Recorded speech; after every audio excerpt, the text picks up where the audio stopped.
Imagine you're working for 120 years on this ark. You're laboring, you're toiling, you're preaching, and now all of a sudden God says it's time. The flood is coming. And try to put yourself for just a moment. Every once in a while I imagine, or at least I try to imagine, what it would be like to be some of these characters in the Scriptures. Noah is called to build this watercraft. He labors, and now we find him at the cusp of the great flood. He enters the ark. God shuts the door. And then what? A day? 2 days? 3 days? I mean, I'm an impatient person. I would have thought, okay, I'm in here, we're ready to roll, let's bring things on. It's now day 5. Imagine what it might have been like for him to be sitting in that quiet ark. Critters, family, people, did people come by and, hey Noah, look at the sun, nothing's going on yet, buddy, Looking through a window and, I think there's a wedding across the valley there. What must it have been like?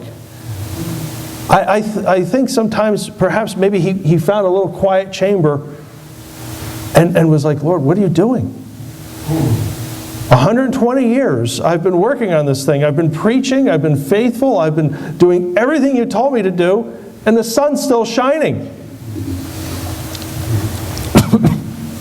My hunch is there was a period of time when Noah just felt alone. He certainly was rejected, confused perhaps, bewildered, certainly helpless at this juncture. God closed the door. And that's where we are sometimes right now. How many of us in this room have felt that sense of confusion about what's God doing in your life? Perhaps you felt alone or feel alone. Perhaps there's been a lot of rejection that you have faced. Family, friends, peers. We just sang a song, I've decided to follow Jesus. Some of you have made that decision, and you've lost a lot of good, close friends because of that choice. And many of us are just wondering, what is God going to do now? I feel helpless in the situation that I'm in, whether it be in a state of grief, a state of pain, a state of wonderment. And yet God, as we sang through many of our songs this morning, proved faithful to Noah. And He is a timeless God. He is the same yesterday, today, and forever, and He will prove faithful to us. Today we're going to look at the flood. Genesis chapter 7, verses 6 through 24. Now Noah was 600 years old when the flood of water came upon the earth. Then Noah and his sons and his wife and his sons' wives with him entered the ark because of the water of the flood, of the clean animals and the animals that were not clean, and birds and everything that creeps on the ground. They went into the ark to Noah by twos, male and female, as God had commanded Noah. It came about after the 7 days that the water of the flood came upon the earth. In the 600th year of Noah's life, in the 2nd month, on the 17th day of the month, on the same day all of the fountains of the great deep burst open, and the floodgates of the sky were opened. The rain fell upon the earth for 40 days and 40 nights. And on that very same day, Noah and Shem and Ham and Japheth, the sons of Noah, Noah's wife, and the 3 wives of his son with them entered the ark. They and every beast after its kind, and all the cattle after their kind, and every creeping thing that creeps on the earth after its kind, and every bird after its kind, all sorts of birds. So they went into the ark to Noah by twos of all flesh, in which was the breath of life. Those that entered, male and female of all flesh, entered as God had commanded him, and the Lord closed it behind him.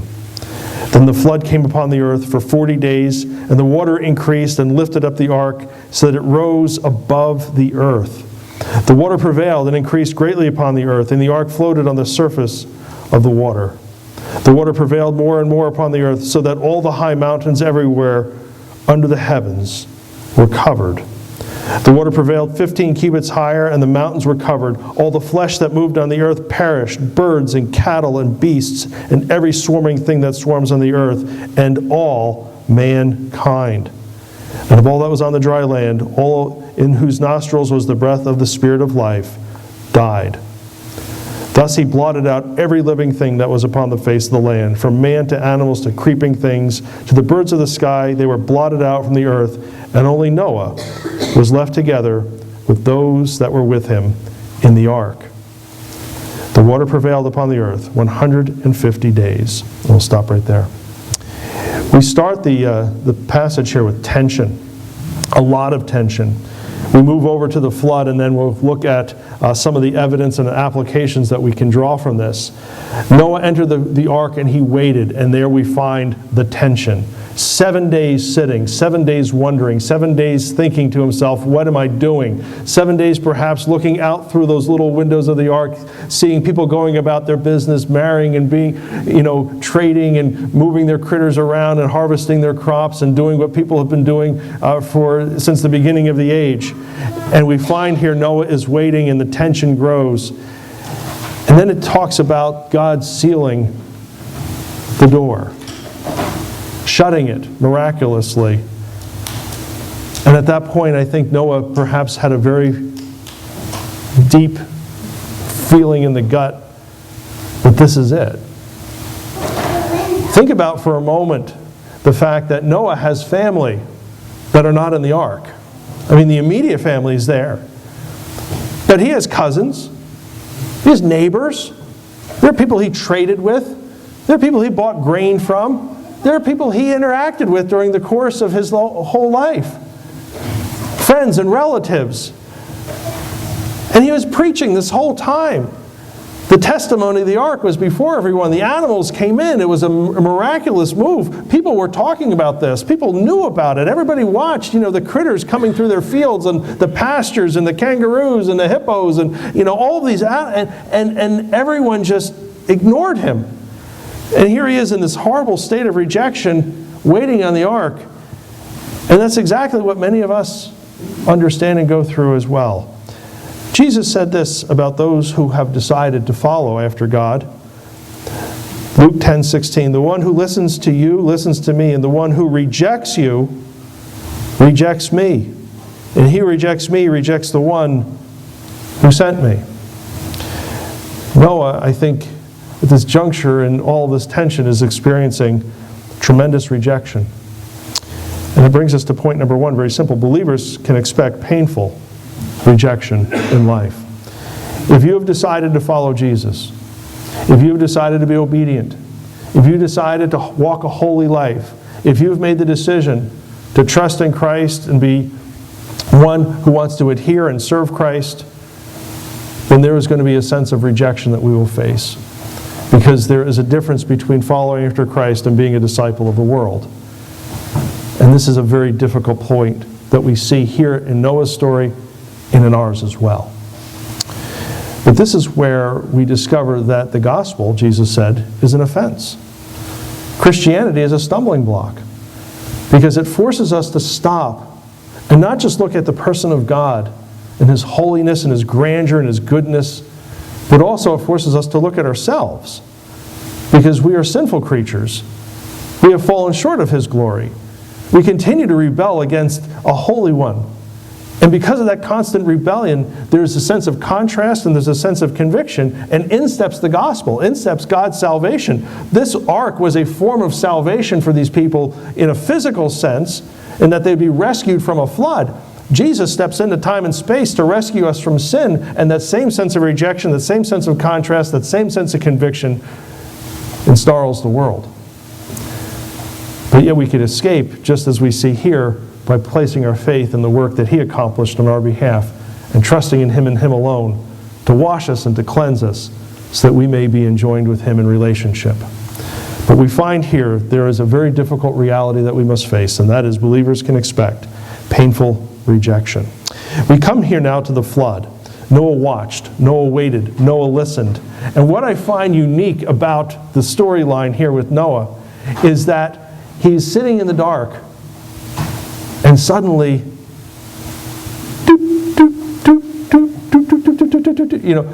and finally, the rain begins. There's this movement, there's this gush of water, there's this burst of things, and suddenly Noah comes to this startling realization: God is being exceptionally faithful to everything He has promised, and suddenly, perhaps he was looking at the ark, perhaps he was huddled around with his family, perhaps he was just feeding something, and now the ark starts to creak a little bit. The water starts to move. And I often wonder, what was he thinking now? Were people running up to the ark? Were they banging on the ark? Let me in, throw down a rope. I don't know what they were doing at the moment, but it tells us here that the rain started to come down in torrential pouring. We also find that the earth is bursting forth water. There's underground aquifers at this time. There still are today. I mean, there are places out throughout the entire world where there's just water underground. At the time of the flood, there was a lot more of it, and there's this bursting forth of trillions of gallons of water that's deluging everything. The tectonic plates, the continents, which appear to be in one giant mass, are now pulling apart as water is coming and streaming into everything, and you have this chaos taking place here. People are scrambling, people are running, they're looking for hills, they're looking for trees, they're looking for shelter, they're looking for something. Maybe those near the ark are crying out for help. And I wonder what Noah was thinking then. We find here that the torrential water comes down, it bursts from beneath, it comes down from above. The psalmist explains to us a bit about it. In Psalm 105, it says, He established the earth upon its foundations so that it will not totter forever and ever. You covered it with what? With the deep as with a garment. The waters were standing above the mountains. Now, one of the things that geologists tell us was a struggle for the flood is the fact that we have some very, very high mountains, and how can we have all this water? And really, when you think about it, if the continents were together and things were a little bit more level, you do not need as much water to cover, because during the course of the shifting of the tectonic plates, that's when mountains, in all likelihood, the larger mountains were formed. So there wouldn't need to be as much water as they claim in order to cover the surface of the land if everything was a bit more level and plain when the flood commenced. The psalmist explains this. It goes for 40 days. After 50 days, the water recedes. But we find here that it is very feasible for what we see in the Scriptures to occur if, in fact, we had all these plates together as the geography shows us. One of the things that it tells us later on in the psalm is that there would be a rebuke and the creation of what we know as mountain ranges and the like. It says, Psalm 104, 7 through 9, At your rebuke they fled, and the sound of your thunder they hurried away. The mountains rose, the valleys sank down to the place to which you established for them. And this is where we see, even in the Scriptures, a picture of what was happening beneath the surface when the ark rose. You set a boundary that may not pass over, so that they will not return to cover the earth any longer. And what we find here is total destruction. It's horrifying to think about it. This cataclysmic event unfolds, and the imagination goes in some pretty wild directions. There is a French painter named Leon Cameret who in 1911 painted a portrait of the flood. He didn't do the ark, he didn't paint a picture of Noah or the critters or anything like that, but his portrait was life just before it ended for those who weren't on the ark. There's just this little mountaintop, this little peak. Water's all around it, rain is coming down, the waters are rising up, and clinging on this top of this mountain, this rock, there's a couple of animals, and there are these people. They're clinging to the rock. There's bodies in the water.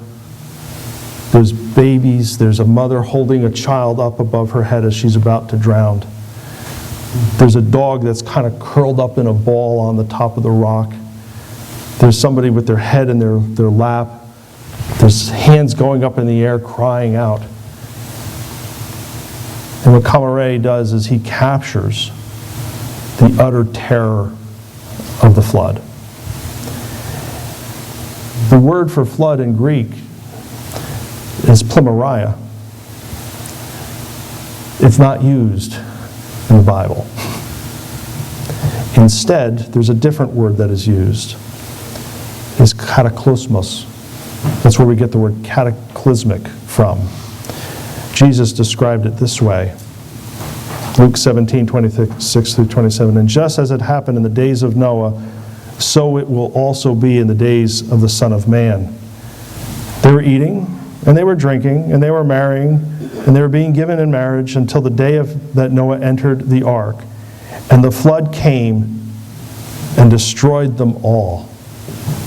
And where you see that word flood in the passage, it's not the traditional word in Greek, but it is a catastrophe, a cataclysm, a major movement here that no one could even explain. And what we find here is that God, once again, is faithful, in a sense that we normally don't think of faithfulness. He is faithful to His word that He will judge those who rebel against Him.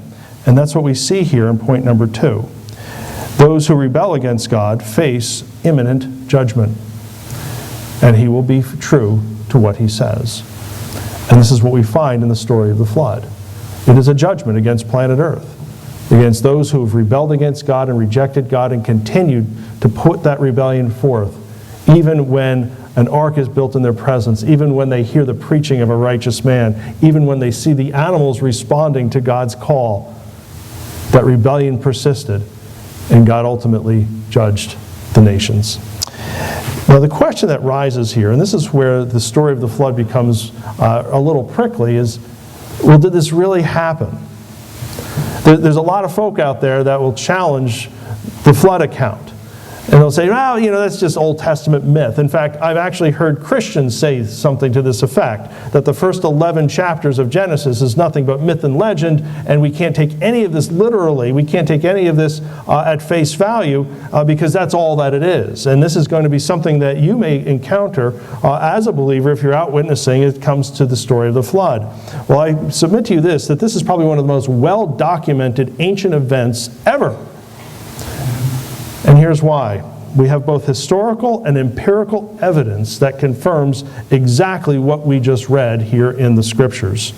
From a historical account, when you think about ancient history, there are over 50 documents that have been found, myths and legends and stories that have been passed on literally around the globe. On every single continent, there are groups of people, ancient people, who documented a flood. Australia, ancient Australian myths and legends, has a flood account.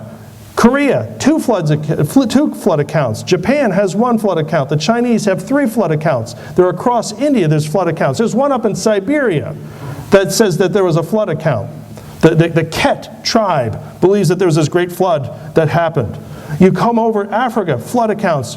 All across the Middle East, there's flood accounts. Europe, over here, Western Hemisphere, we have just as many as they have over in the Middle East. North American native tribes, over a dozen of them have flood accounts. The Incans, the Mayans, and the Aztecs all have flood accounts in their ancient legends. Even the Ottawa up in Canada have a flood account. Now they have a little bit of controversy in one of theirs, because they were wondering what Noah did with all that extra gopher bark, and they believed that they were carving hockey sticks up there. But that's not been substantiated yet. All right, but in every one of these cases, we have flood accounts. One of the greatest is the Epic of Gilgamesh. When people were asking me, what was I doing this week? Well, I was reading the Epic of Gilgamesh, and 2000 BC plus contains over 15 parallels with the Noahic flood. This is an entire story written through in the Chaldean or the Babylonian accounts here. I'll read with you. I have it right here in front of me. it'll take a while, but I'm going to just give you a couple highlights. They believed in a global flood. They believed that humanity was wiped out because of sin. They believed that there was a hero in the story of the flood. They believed the hero was a righteous person in the eyes of their God. They also believed that the hero was called to build a boat. The boat was supposed to be big. It was supposed to be covered with pitch. It was supposed to have a window. It had one door. It had a bunch of animals. It had compartments. It saved all of the animal kingdom in small groups. And it also goes on to say that there's just a few people who accompanied this thing called a boat or an ark. They had a couple differences, but they had 50. They even mentioned the birds that fly out later on down the line. Jewish historian and Messianic scholar Alfred Edersheim confirms, as he's doing his research, that all of the ancient cultures throughout the Middle East knew of a great flood.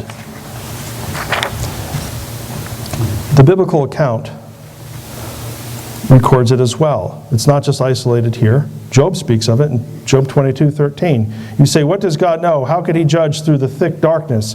Clouds are a hiding place for him so that he cannot see, and he walks on the vault of heaven. Will you keep to the ancient path which wicked men have trod, who were snatched away before their time, whose foundations were washed away by a river or flood? Jewish historian Josephus writes this: now all of the writers of the barbarian histories make mention of this flood and of this ark. First century Jewish historian. So we have history, and lots of it, confirming that there was a flood. But let's go a little deeper. We have empirical evidence as well. We have the fossil record. We have erosion. We have the spreading of sediment. We have transcontinental rocks moving. There is mountains, literally, mountains. I'm not trying to be funny or facetious, but there's mountains of evidence proving that there was a global flood. I wanted to share with you a quote from Francis Schaeffer. He's a favorite of mine. He writes this: today, interestingly enough, geologists are finding it necessary to bring catastrophe, though they usually do not use this term, back into the story. They have not been able to demonstrate that everything in the order of events that we know today flows from a simple cause and effect. See, the difference between the flood account and what a lot of modern science will tell you is that in modern science they ascribe to this notion here of uniformitarianism, that the earth has been the same. It's been uniform for many, many years. Nothing has changed. But the biblical account teaches us that there's been a catastrophe, a cataclysm. Schaeffer goes on to write, there are many problems for those who reject the catastrophic view. Events which do not fit in the order of events which we know give difficulty. For an example, science is wrestling with a great mystery involving a curious event that happened about 10,000 BC after the flood in what is now the Arctic. I'm referring here, of course, to the frozen mammoths and other animals. As far as we can tell, for the past 12,000 years or so, this area has been uniformly cold. But as is obvious from the study of these great mammoths and the other animals that have been found there up to that time, it has been warm. When the animals froze, they died so quickly that plants of a warmer climate were still in their mouths, neither spit out nor swallowed. Nobody can explain this. Nobody. This is a matter of science that has nothing to do with the Bible, and I'm not trying to relate it to the flood. I'm thinking it probably occurred after the flood. Nevertheless, one cannot say that the idea of a great catastrophe is stupid. These great beasts were frozen with such rapidity that the meat was still good to eat when it was found. Now, I don't know what mammoth meat tastes like. I've often wondered that too. Possibly chicken. But we have this evidence, okay, that there was this great catastrophe. Let me show, going back to the flood, because Schaeffer looks a little bit post-flood, of one of those pieces of fossil evidence that reveals that there was a cataclysmic event that rapidly fossilized many critters. You're looking at up here a series of frogs and amphibians that have been fossilized. Now you think to yourself, well, that's no big deal, they're frogs and amphibians. Well, here's the big deal. They're soft tissue creatures. It is virtually impossible to fossilize soft tissue, skin, organs, things like that. unless it is done so fast, under such intense pressure, that you're immediately entombed and encapsulated and pressed together with such force that the fossilization literally takes just a matter of a short period of time. Because otherwise, soft tissue decomposes. It rots, it falls apart. Bacteria invade and it becomes just a pile of mush. But what we find here are a host of frogs and amphibians. They have found creatures actually, not just with their eyes fossilized, but their eyelids intact, indicating a very rapid change akin to a global flood. Another piece of the fossil record, very interesting. We have animals that were killed instantly in mid-bite. This is a fossilized fish eating another fish. Right then, smashed, mushed, fossilized. I've got another picture of one of these ancient fish chewing on another one, a fossilized fish. Right in the middle of dinner. Here's my favorite of all time. It's a couple dinos. You got this little dino and a big one down on the bottom, and the little one's chewing on the big one's head. He's mid-bite, and he's suddenly fossilized. What is this telling us? The fossil record points us to an exceptionally fast, furious event that encapsulates these creatures and locks them into time and space, and we've discovered them, and we come to the realization that something of such great proportion had to have happened in order for this to occur. It didn't happen over a slow, long period of time. It happened almost instantaneously. One of the unique things about the fossil record that I always find is that they have found fish, deep sea fish, their skeletons and their fossils on the tops of mountains. The state fish of Vermont. I thought it would be the trout, salmon, perch, one of those. The things I catch in the rivers. It's the whale. I don't know about you, but I don't see too many whales swimming around here. Why do we have a whale for the state fish when we don't even have a border on an ocean? They have found whale bones here in the state of Vermont. What are they doing here? I walk the lake all the time. I'm down with my dog almost every day. And I see the critters, I see the eagles, I see the fish swimming around. I've never seen, the spout. They're not here. But yet every time you drive up Route 89, growing north to Burlington, there is this witness, this testimony that I find to be absolutely mind-boggling. There's two whale fins that have been sculpted, plunked right in the middle of a field. And every time I drive by, I think to myself, what a testimony to the flood. I was contemplating this morning as getting ready for potluck. What would have happened if the flood occurred on a Sunday morning, during potluck? What would paleontologists find, if this happened more recently? And my vision was, 27 fossilized Baptists, clinging to a crock pot, or something like that. But the fossil record really gives us tremendous evidence that what we read in the scriptures is true. The Grand Canyon. Some of you have been there. Let me get up here. Yeah. Where is it? It's in there. Oops, we got to go back. That's not the Grand Canyon. Can somebody go take me back one? Thanks. Yeah, we got the Grand Canyon here. The Grand Canyon.